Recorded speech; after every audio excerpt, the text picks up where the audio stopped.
आज बीएससी की mathematical method के चैप्टर नंबर 2 की एक्सरसाइज जो 2.1 है उसके क्वेश्चन नंबर 16 से मैं सॉल्व करूंगा।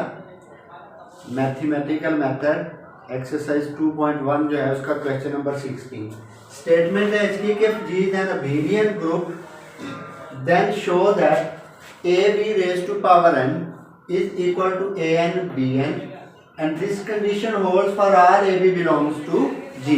यानी ये जितने भी उस ग्रुप अबेलियन ग्रुप के एलिमेंट्स हैं वो सारे के सारे इस कंडीशन को सेटिस्फाई करते हैं। AB raise to power n is equal to AN BN। हमें गिवन क्या है कि G अबेलियन है, प्रूव ये करना है। अब n जो है इस पे कोई कंडीशन नहीं है तो n इंटीजर तो होगा डेफिनेटली, इंटीजर के अलावा तो नहीं हो सकता। अब इंटीजर नेगेटिव भी होते हैं, पॉजिटिव भी होते हैं, जीरो भी होता है। सो हम इस क्वेश्चन को 3 हिस्सों में डिवाइड कर लेते हैं कि अगर n पॉजिटिव इंटीजर है तो फिर भी ये कंडीशन होल्ड करती है, अगर n जीरो है फिर भी ये कंडीशन होल्ड करती है, और अगर n नेगेटिव इंटीजर है फिर भी ये कंडीशन होल्ड करती है।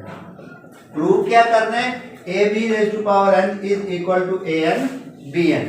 सो फर्स्ट केस की तरफ चलते हैं, when n is positive integer। और आप लोगों ने ये पढ़ा हुआ है कि पॉजिटिव इंटीजर के लिए कोई भी रिजल्ट प्रूव करना हो तो हमारे पास एक बड़ा यूजफुल वेपन है और वो है मैथमेटिकल इंडक्शन। सो जब मुझे n पॉजिटिव इंटीजर के लिए ये कंडीशन होल्ड करवानी है तो मैं मैथमेटिकल इंडक्शन का यूज कर सकता हूँ। अब मैथमेटिकल इंडक्शन यहाँ आप यूज करेंगे, n is positive integer then we will use mathematical induction. Mathematical induction की फर्स्ट कंडीशन क्या है? n is equal to 1। यहाँ मैं अगर लिखूँ n की जगह पे 1 तो ये बन जाएगा AB raise to power 1 A1 B1, यानी AB is equal to AB जो हर ग्रुप के लिए ही ट्रू होता है। सो ये condition AB raise to power n is equal to AN BN, ये कंडीशन जो है ये n इज इक्वल टू 1 के लिए सेटिस्फाई करती है। Suppose it is true for n is equal to k के लिए हम सपोज करेंगे और k प्लस 1 के लिए प्रूव करेंगे। अब मैं k के लिए इसे सपोज करता हूं तो AB raise to power k is equal to AK BK, ये मेरे पास इक्वेशन नंबर 1 आ जाती है। और मुझे कंसीडर करना है इसको k प्लस 1 के लिए, AB raise to power k plus 1, यानी यहाँ पे k प्लस 1, यहाँ पे भी k प्लस 1, यहाँ पे भी k प्लस 1 आना चाहिए। और उसके लिए मैं यूज करूंगा इक्वेशन नंबर 1 ये जो सपोज की हुई है। तो मैं यहाँ पे AB raise to power k plus 1 जो है वो लेफ्ट साइड में ले लेता हूँ, ये जो कंसीडर किया है AB raise to power k plus 1। अब k प्लस 1 का मतलब हो गया AB raise to power k into AB raise to power 1, ये दोनों ऐड होंगे तो k प्लस 1 हो जाएगा। अब AB raise to power k equation number 1 हमें पता चल रहा है कि ये A K और B K है, तो A K B K A into B, ये मेरे पास 4 चीजें हैं जो राइट साइड पे हैं। इन दो को मैं इकट्ठा कर लेता हूँ, 2 या 3 को, ये जो लास्ट वाली है B K A B। अब ये जो नोट करने वाली चीज है B K A, ये G के एलिमेंट होंगे और G हमें गिवन है कि अबेलियन ग्रुप है, लिहाजा मैं इनकी जगह बदल सकता हूँ। ये जो किया हुआ है ये और ये वाला स्टेप, तो A पहले आ गया, B raise to power K जो है ये बाद में चला गया। अब A K इंटू A इकट्ठा कर लिया, B K इंटू B इकट्ठा कर लिया, तो ये भी K प्लस 1 हो गया, ये भी K प्लस 1 हो गया। सो मैथमेटिकल इंडक्शन की सारी कंडीशन पूरी होने का मतलब है कि ये जो रिजल्ट है ये n पॉजिटिव इंटीजर के लिए होल्ड करता है। अब मैं करता हूँ जीरो के लिए, AB raise to power 0 A 0 B 0, तो anything raise to power 0 is 1, ये भी 1 हो गया, ये भी 1, तो ये एक ऑब्वियस सा केस बनता है for n is equal to 0 के लिए।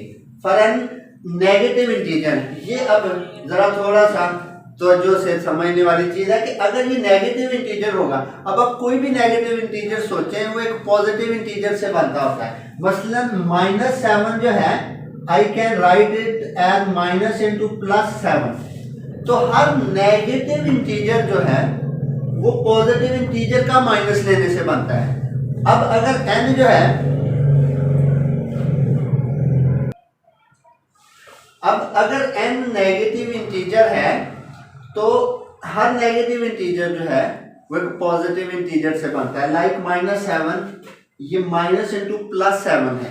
अब अगर मैं यहाँ n को नेगेटिव इंटीजर ले रहा हूँ, ये माइनस इनटू पॉजिटिव इंटीजर होगा। फिर आप यहाँ पे देखें, हाँ नेगेटिव इंटीजर क्या होगा, माइनस इनटू पॉजिटिव इंटीजर। ये पॉजिटिव इंटीजर ये वाला नहीं है, इससे नहीं आपने कंफ्यूज होना है कि ये 7 है तो इधर भी 7 लिखा हुआ है, ये n है तो इसको n क्यों नहीं लिख रहे। नो, ये -7 है और ये +7 है, ये दोनों मुख्तलिफ चीजें हैं। तो n is equal to -m where m is a positive integer. और पॉजिटिव इंटीजर के लिए हम प्रूव कर चुके हैं कि ये कंडीशन जो है ये होल्ड करती है, लिहाजा a भी रेज टू पावर n। अब n क्या है, एक नेगेटिव इंटीजर है, तो n की यहाँ पे -m लिख दिया। इस -m को लिख सकते हैं -1 रेज टू पावर m। अब ये पॉजिटिव इंटीजर हो गया, where m is a positive integer. और पॉजिटिव इंटीजर ये कंडीशन होल्ड करता है, ये हम ऑलरेडी केस 1 में प्रूव कर चुके हैं। तो अब a भी इनवर्स होता है b inverse a inverse. g abelian है तो b इनवर्स a इनवर्स को मैं लिख सकता हूँ a इनवर्स और b inverse. Raise to power m जो थी वो अलग अलग कर दी। अब -1 इससे मल्टीप्लाई हुआ -m और -m मैंने किसके इक्वल लिया हुआ है, n के। तो a की पावर n b की पावर n। मैं कहां से स्टार्ट लिया था, a b raise to power n, कहां पहुंच गया a n b n where n is a negative integer. तो इस तरह तीनों केस में n पॉजिटिव इंटीजर हो ये कंडीशन होल्ड करती है, n 0 हो ये कंडीशन होल्ड करती है, n नेगेटिव इंटीजर हो फिर भी ये कंडीशन होल्ड करती है। क्वेश्चन नंबर 17 है कि G be a group, suppose G has only one element A of order 2। Statement क्या है कि एक ग्रुप है G और उसमें सिर्फ एक ही एलिमेंट है A जिसका ऑर्डर 2 है। देन शो दैट, तब हमने ये रिलेशन प्रूव करना है, ax is equal to x a होगा for all x belonging to G। Given मुझे क्या है कि G has only one element of order a. ये गिवन है कि जिस भी एलिमेंट का ऑर्डर 2 है वो सिर्फ A ही है G में, A के अलावा किसी एलिमेंट का ऑर्डर 2 नहीं है। और प्रूव क्या करना है, ax is equal to x a. अब a का ऑर्डर 2 है तो इसको मैं लिख सकता हूँ a square is equal to identity. ये रिलेशन आ गया मेरे पास। ये एलिमेंट मैंने खुद से कंसीडर करना है, X A x inverse raise to power 2। Raise to power 2 का मतलब है इसे मैं 2 दफा लिख सकता हूँ। अब ये एक्स इनवर्स और एक्स मिलके आइडेंटिटी हो गए, आइडेंटिटी खत्म हो जाएगा, ए से मिलके ए स्क्वायर हो जाएगा।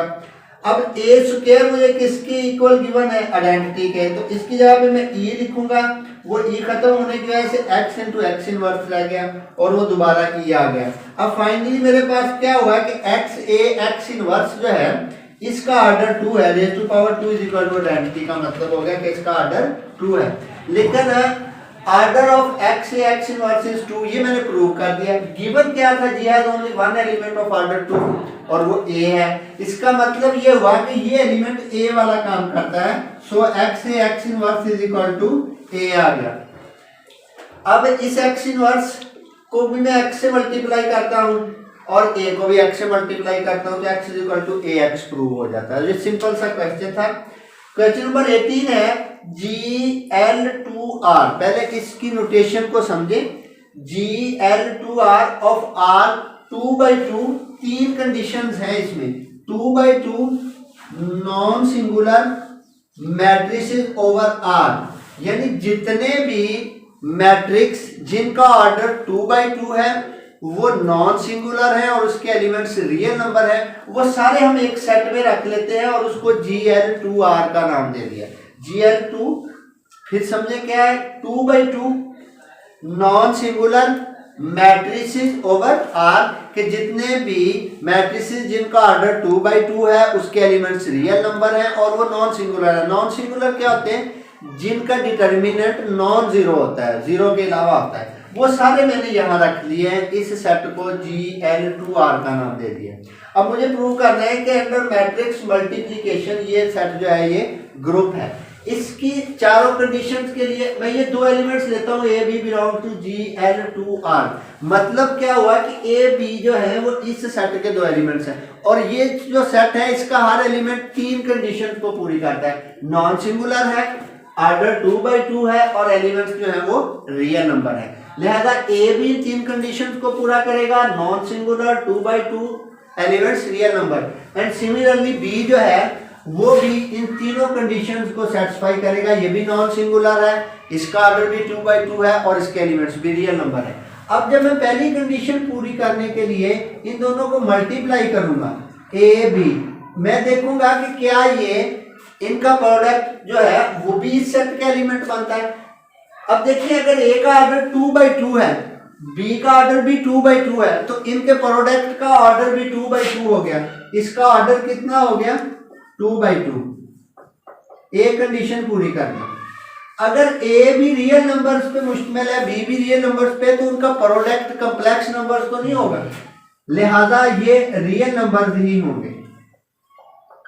और तीसरी कंडीशन नॉन सिंगुलर, तो ये भी याद रखें अगर दो जो है मैट्रिसेस वो नॉन सिंगुलर हैं तो उनका प्रोडक्ट भी हमेशा नॉन सिंगुलर ही होगा, लिहाजा ए बी जो है ये नॉन सिंगुलर आ गया। इसने उनके प्रोडक्ट ने तीनों कंडीशन पूरी कर दी, ऑर्डर 2/2, रियल नंबर्स हैं, नॉन सिंगुलर हैं, तो डेफिनेटली फिर ये ए बी कहाँ होगा? Belongs to GL2R। और ये GL2R जो है ये क्लोजनेस वाली कंडीशन को पूरा करेगा। उसके बाद होता है एसोसिएटिव लॉ। ये मैट्रिक्स मल्टीप्लिकेशन हमेशा एसोसिएटिव लॉ पूरा करती है। उसके बाद आ जाता है आइडेंटिटी एलिमेंट।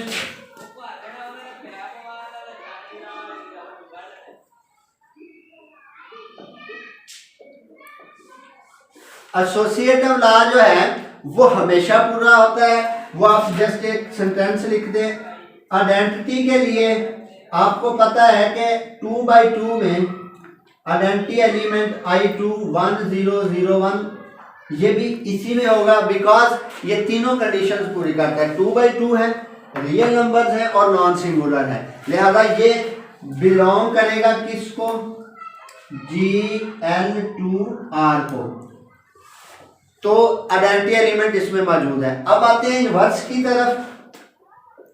अगर A जो है दिस बिलोंग्स टू GL2R, तो इसका मतलब है A ये तीनों शर्तें पूरी करता है, नॉन सिंगुलर है, ऑर्डर 2/2 है, रियल नंबर्स हैं।